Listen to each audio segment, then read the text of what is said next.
I think there's two That's a reasons. I wrap on think the you first have half to of have Corwin's passion for it first conversation and with Brian foremost. Hurd. We're being very honest. What a Nobody looks at phenomenal manufactured housing discussion going, about the that is future the of housing. sexiest part of the real In estate part market, two, period. Brian Nobody and does Corwin that. will I dive mean, even come on. deeper You into the can't tell me trends anybody shaping does. the industry, So you have to have some including passion his to kind take of on the dig in that future of place. And tiny you want to homes truly and the help people surprising have financing that sense options of available to homeownership. homeowners But and if you investors look at it, alike. I know you also like to Don't talk miss it. about Be legacy sure and to the tune in for our financial next episode aspect of of it. Exit Strategies If Radio we're Show. looking at attainable housing being a massive issue, we're 3.2 million units short, depending on which economist you want to talk to, units of housing. Yes, the market's a little slow. Yes, builder inventories are up, but we're still have a massive shortfall, especially in markets like yours.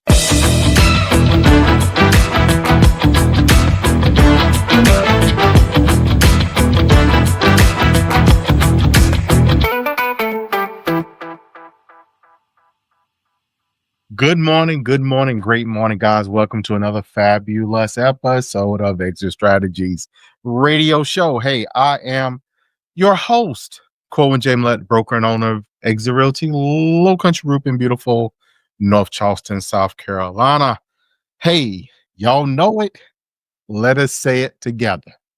Our mission here at this show is very simple. That is to empower our community through financial literacy and real estate education, guys. We are legacy building. That is what we do. Got to give a quick shout out to those who listen from one end to the other from Monkey's Corner. Y'all know my mama out there, all the way back to Hollywood. What you know, no good. Those folks that listen to us, that tune in, that catch us here. Thank y'all so much. Got to give a shout out to the LeCue family who tune in. Miss Carolyn. Got to give a shout out to Pastor Vanderbilt Senior. I'll put that senior on that thing. That dude will back me up, and his beautiful wife, Elder Evans. Guys, thank y'all so much for tuning in and doing what you do. I am super excited about today's show. Anytime I get to talk about something that is quote unquote in my arena, quote unquote, that's my jam, when you talk in my language, and we are very, very, very blessed to have with us today someone who is going to help us as we define this episode, making home ownership attainable again. Now, y'all know I like to talk to the money. We like to go to the source. We don't like to go to, hold on, we don't want to ask nobody. Look, there's a song. I forgot the guy that sung it, but y'all all know it because there's been plenty of remakes over the years. And it said, don't Floyd originally sang that song, but yeah, there's been a few others. That's my head now. So, guys, we have with us none other than Brian Hurd. Now, Brian he's a SVP. Y'all know what that means. He's a senior vice president, guys, with Cardinal Financial. He is the leader of the national home builder, the builder division for Cardinal Financial. So as we set the tone today, guys, this is the question for many families. The dream of home ownership feels out of reach. Rising costs, scarce inventory, and outdated systems have left too many people on the sidelines. But what if innovation in lending and building could bring that dream back, turning home ownership into a real possibility, not just a wish? So today's episode, guys, is about attainable housing and why it matters for building generational wealth. Our guest today, Brian Hurd, again leads Cardinal Financial's National Builder Division, where he works with national home builders to design lending solutions. He's a crafter, the creative of the loans that service people in this arena, in this space, to meet the unique needs of new construction home buyers. With over 15 years of experience in builder channels and mortgage leadership, Brian has become a trusted voice on affordable housing, on innovation, and the trend shaping the future of home ownership. Brian, thank you so much for taking time out to be with us on this show today. Thank you for having me. Look, I've been looking forward to this for 3-4 weeks now since we've been trying to get this thing going. Can't say how pleased and excited I am to have this conversation, Corwin. Thanks for having me. You're quite welcome. Now, look, I am super excited, so I ain't going to jump into questions. I want you to set that stage. Let's build a stage that we're going to perform on today, which is who you are and what it is that you do.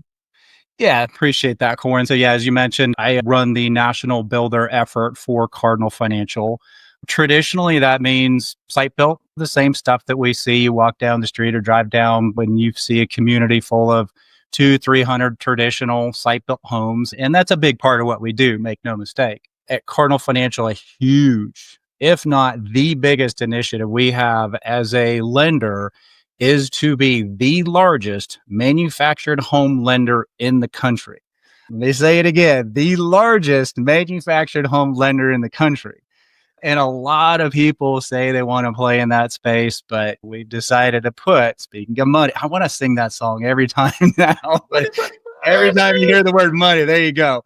We do literally put the money where our mouth is. And that's a big part of the focus. And let me say, I love that you said the word attainable, because the buzzword around is affordable housing. That is really, really important. But what we're talking about today specifically, because we're talking about purchasing homes and giving the power of ownership to people that need it, that's attainable. So really excited to be talking about that. And again, that could be Cardinal. We don't just do manufacturing. We do modular. We do tiny homes. We do one-offs. We do large-scale developments, which I'm really excited about. And then, of course, we do your regular site built as well. So, yeah, and I get the privilege and fortune to be able to do that in all 50 beautiful states across this country. I tell I'm very passionate about it. It's about to get, look here, real deal holy skill around here, man. I look at my hands and everything. I'm like, I see it. Let me set this so far. Our listeners, guys, we've had this conversation before. If you didn't catch an episode where we talked about it, we're going to get a little bit into it here as well, because manufactured housing, I'm going to start there, is the original affordable housing. HUD came out with these rules and said, okay, well, look, to help with housing costs, if you meet this standard, then we're going to secure this or back this loan with FHA financing. So again, the original HUD unit, if you will, as you operate within that space. So Brian, you guys, like you say, you focus on this or have a focus on the manufactured and modular home space. Why is it for you? Let's take a short break. Do you remember your grandma's front porch? You know, that spot where stories were told, kisses were stolen, and sweet tea was always being sipped. Now imagine giving your family a place to make those same memories, but in a brand new, energy efficient, and home that was built just for you. At Country Boy Homes, we help folks just like you find that forever feeling. Whether it's your first home, your next home, or we're done with rent forever, like seriously home. We specialize in affordable and durable manufactured and modular homes, the kind that make room for muddy boots, big dreams, and second helpings. Come see what coming home really feels like. Call 843-574-8979 today. Country Boy Homes, built to last, priced for you. Yeah, I mean, I think that's a really good question. And I'll give a little personal story if I may digress a moment. I've been in the industry since about 2003. I'm the son of a custom home builder.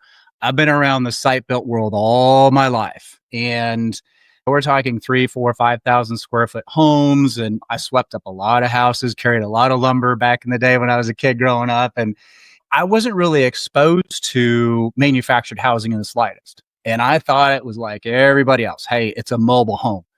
It hasn't even been called a mobile home since really the 70s, but that's what everybody thinks. It's a trailer home sitting there out in the sticks somewhere. It wasn't until 2020. I still tell this story often, but my CFO at the time took me out to an event out in Louisville. They do a big manufactured show out there.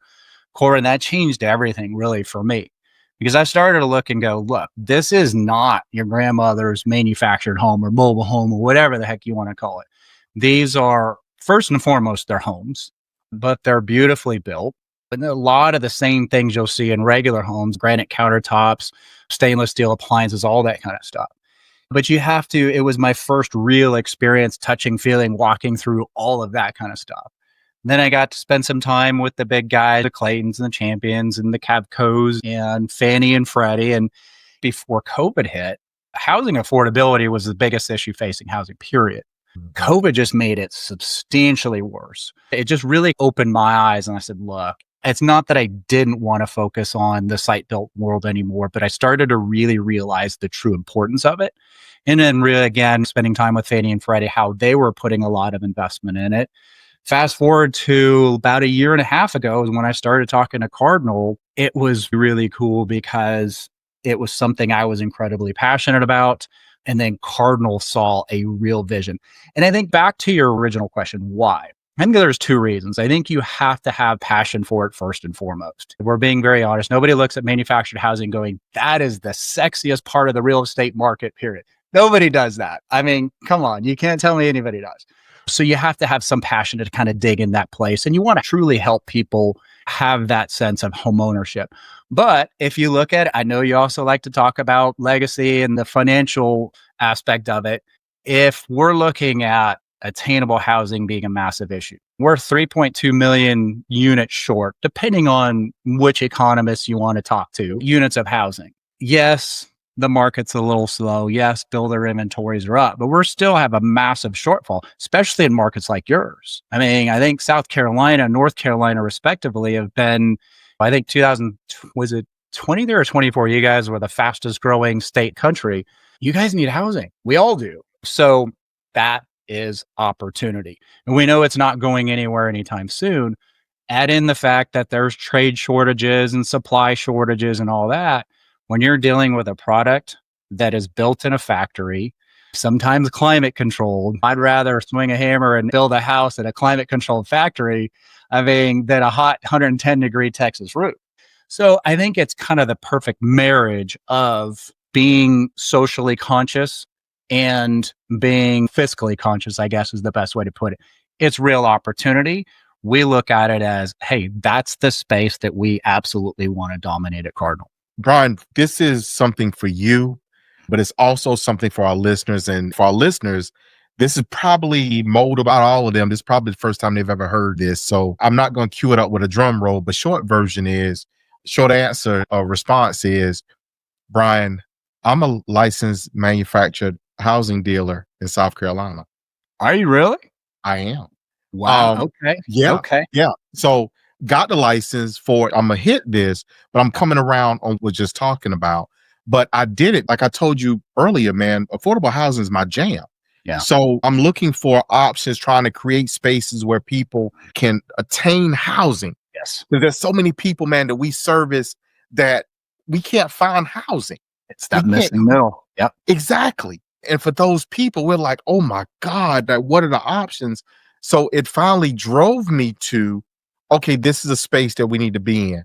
And as much as I tried to work with some others to say, hey, let's do this, everybody shut the door on me. Everybody shut the door. So and why is that? It's a stigma thing. It's an impression thing. And people look at it, they turn their nose up at it, they shrug their shoulders at it. But why?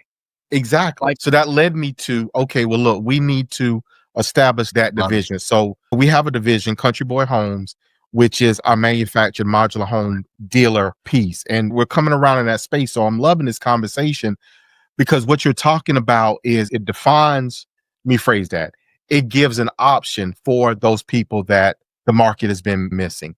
So where do you see, like, you niche products in manufactured housing and modular housing? I got a few extra steps in the process. So let's talk about that, because average consumer has no idea. They don't think about it. What extra steps, what things do you run into, or what things should people be mindful of in that process of taking, okay, I want to buy a manufactured or modular house. What do I need to know? What financial like? That's a really good question. There's really two main aspects of it. If you look at what majority of the interest or the majority of the market is, and look, I think there's probably about 103, 104,000 manufactured homes that were sold last year. So there's quite a bit. Most of that is done at the retail dealer level, kind of like what you're talking about. You might see it on the side of the freeway. You might see it in a showroom somewhere. You might see it in a lot somewhere. So the challenge is you may have a piece of land already. You may still need your land, but it's not as simple as just simply walking into your KBs and your Pulte's and all that kind of stuff and saying, hey, I want that house and I want to close on my loan and I get my keys and move in. There is an extra step. And usually what that involves is, okay, if you own your land, then great. Then what we do is you have to finance the actual vertical piece, which we call it the vertical, but it's the construction piece. So we're financing the purchase of the lot if you don't have it, the purchase of the home from manufactured dealers like yourself. And then we finance the delivery, installation, anything from flat work, landscape, septic, all of that kind of stuff. And at the end of that, then you move in. So yes, it's a little bit more involved. The problem is most people think construction loan and they freak out. And they go, wait a minute, construction loan, it's only for the affluent, got to have perfect credit, have to have a ton of money put down. And this applies to site build as well, make no mistake, not just manufacturer. That's not the case, Corin. I mean, you mentioned FHA and whatnot. So at Cardinal, as low as 5% down on conventional, 3.5% FHA, 0% VA. That I love, because if you can tell a veteran, hey, you can build the house you want, put it on your piece of land, and you can use your entitlement for as little as zero down, and you don't have to have perfect credit. You know, I mean, you're talking credit scores as low as 580 potentially. So that's one method. That's the traditional method. Now, where this stuff gets really exciting is, look, if we're going to solve a $3.2 million housing deficit, especially with what you and I both, I love that you call it attainable housing, we need to do it at scale. Well, how do we do that? That's when we start building developments and communities. And that might be 20 units, that might be 50. See, I knew I was excited about this for a reason. It might be 150, it might be, but whatever size it is, that's where it gets cool, because developer comes in, or even traditional builders we're seeing getting over into this space and saying, hey, manufactured house or my regular site built takes 7, 8, 9, 10 months. And y'all have some crazy permitting processes in the Carolinas. So it's probably a little bit more than that in some cases, but it takes a long time. If I'm a developer and I got 100 lots, who's going to get me through that quicker? The guy that's building 7, 8, 9, 10-month homes, or guy like you and your, one of your companies where you can come in and you can deliver a product. Well, let me answer a question with a question. If a client comes into your dealership and says, hey, I want to sign a contract today, how long does it typically take to have that home delivered and installed? Well, it depends, obviously. Inventory, I mean, that could be delivered in 30 days or 30 or days, less, yep. potentially, if it's inventory. But outside of that, 3 months, roughly 3 98. months. Mhm. How attractive now, and that is kind of sexy. If you look at it and you go, hey, if I'm a developer, 3 months versus 9 to 12. So, if we're creating communities with manufactured modular product, that's when it gets really exciting, because then it is very similar. Then a client walks in, and the way most of the developments are anyway, client walks in, the house is already installed. You might even have model centers and spec homes, just like your regular site built guys come in. And then that's when even more financing options come up, like down payment assistance. And we got a program called Cardinal Elite that does a really good job of kind of like, it allows clients as little as zero down, even if it's not USDA eligible. But the point is, and that's growing. That represents a very small portion of how manufactured homes are being sold right now. It's growing. We've got a lot of projects that Cardinal's working on all across the country. I mean, you and I need to talk about that, because we don't have any in South Carolina yet, but we need to. So yeah, That's definitely a conversation to carry forward. So, Brian, I'm gonna sprinkle this one in here too, because I'm a solutions-based person. When I see a problem, I seek out a solution. And if I can't find a solution that works, then I work to create one, right?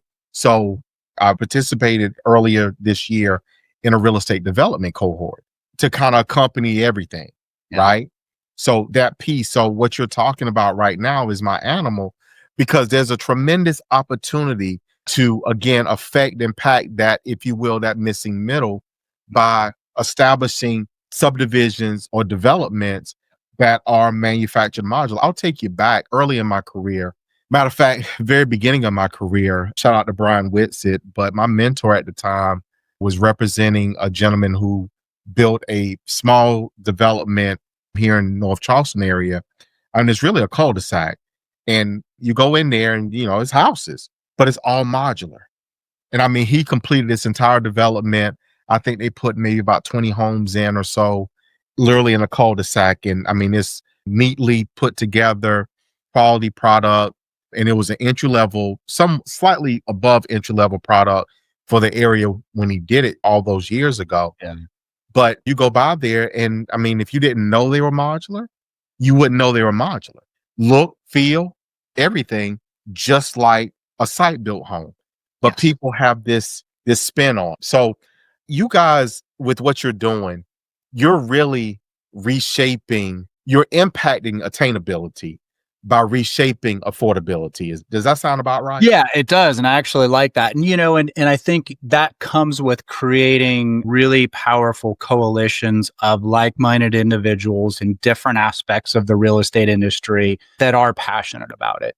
Well, that means your Claytons and your Champion Homes have been really good partners with us.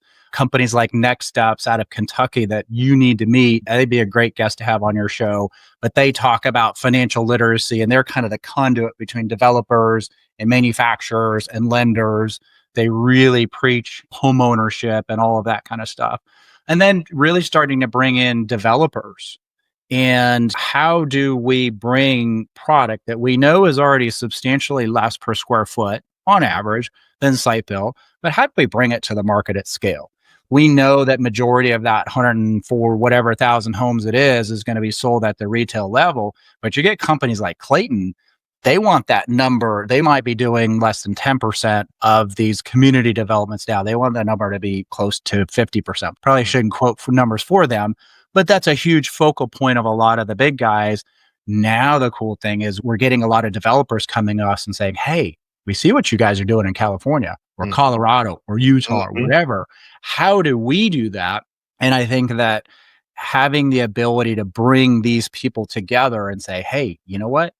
We can put 150 unit community on there, and we can do it with manufactured modular. And look, like you said it beautifully the first time, it's a home. Can't tell the difference. Modular is special, but even manufactured, like the cross mods that a lot of the big guys are building now, you can't tell. I mean, front porches, garages, dormers, there's community centers and hike and bike trails. And I mean, you can't tell. It's a home. No. And again, it serves the purpose and the need, which is quality, attainable housing. It meets that need for people that otherwise can't get there. I mean, in our market, if our listeners are listening to the Charleston market, entry-level house in the Charleston market at 12 to 14, 1,500 square feet, depending upon part of town. But your entry level, if you were to encompass the entire area, you're typically looking at about mid 300s for a 12 to 1,300 square foot home. Now, you flip this up to modular or manufactured, let's start there. That same price point in our market, you're getting a home almost twice as large. So if you have a larger family, you're going to gain more options. And on the modular component, you're going to be kind of somewhere in the middle. But nonetheless, you still can get more value, if you will, by pursuing these options. And they have to meet code. Especially cross mods. And I saw you shaking your head. You know what those look like. I mean, those are beautiful. I mean, they're beautiful homes. And a lot of people, again, they just think they've got flat roofs and all that. And that's a big part of what Fannie and Freddie did is they came out with their guidelines. These have a roof pitch that's very similar to site built. And it's cool how they do it. I mean, it's kind of like a transformer, but they deliver it and then they bring it on site and then fold up the roof. And it's amazing how good this product looks. I know you had a woman on that does, I think, rental properties exclusively for manufactured. Cardinal Financial, we focus on land, home, 100%, and predominantly purchase transactions or construction loans. So permanently affixed on foundations. Again, it kind of, people have that stigma. It's sitting on cinder blocks out in the weeds somewhere. That's not what this is. I mean, it's just not. But I've sat in enough city council meetings to know that to change the hearts and minds, you're not going to be able to see it on a showroom floor. You're not going to be able to see it in a parking lot sitting on cinder block. You got to go out there into the field and see these things. And I know Champion did a really cool community, and I think it was Asheville, to your neighborhood north. This stuff is really, really cool. It's just about changing the perceptions. And then from the client perspective, kind of going back to what you said, how do we make this easier? How do we make financing a purchase of land, manufactured home, and then everything else easy? And again, it's a marriage of different things. I mean, we have a proprietary LOS that we have that automates the entire process. I mean, it's really fascinating how much of the loan process is done by AI and technology. I mean, that's really cool. To the point where you're talking stuff that took hours, days, and months is being done in seconds and minutes.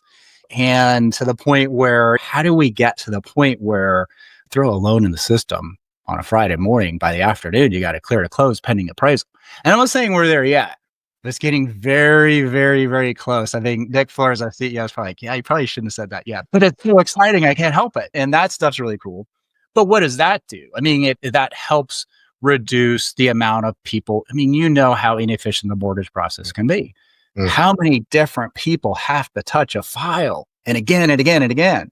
So if we can eliminate the amount of unique different touches on a file, what does that do? That helps us make the process way quicker, way more efficient, less expensive. That transfers to a much more aggressive rate for buyers, and it helps those people get into homes. If the median price is what, like 440, 450,000, something like that, 75% of the population can't afford that. That's nuts. Okay. So how do we all work together to change that? We can't change rates. They are what they are. We don't have a crystal ball, but what we can do is make that process as quick and simple as possible. Educate the buyer that, look, yes, rates are a little bit higher, but you've got a product that per square foot is less. It absolutely, and again, I know you talk a lot about generational wealth. I've been watching your shows. The other thing I see is that people go, oh, well, manufactured, it's not the same value. Well, it is. I mean, if you're talking the appreciation values, and looked this up this morning, I can't remember it now, but it was, I mean, we're talking within a less than 1% difference in appreciation between manufactured and site built. We're talking, what permanently affixed, lower cost. At Cardinal, we've done our best to make that process as quick and simple in a very flexible credit box. And you've got a house that will appreciate, whether it's something you want to be in 5 years or 10 years or 20 years and 30 years. That's a wrap on the first half of Corwin's conversation with Brian Hurd. What a phenomenal discussion about the future of housing. In part 2, Brian and Corwin will dive even deeper into the trends shaping the industry, including his take on the future of tiny homes and the surprising financing options available to homeowners and investors alike. Don't miss it. Be sure to tune in for our next episode of Exit Strategies Radio Show.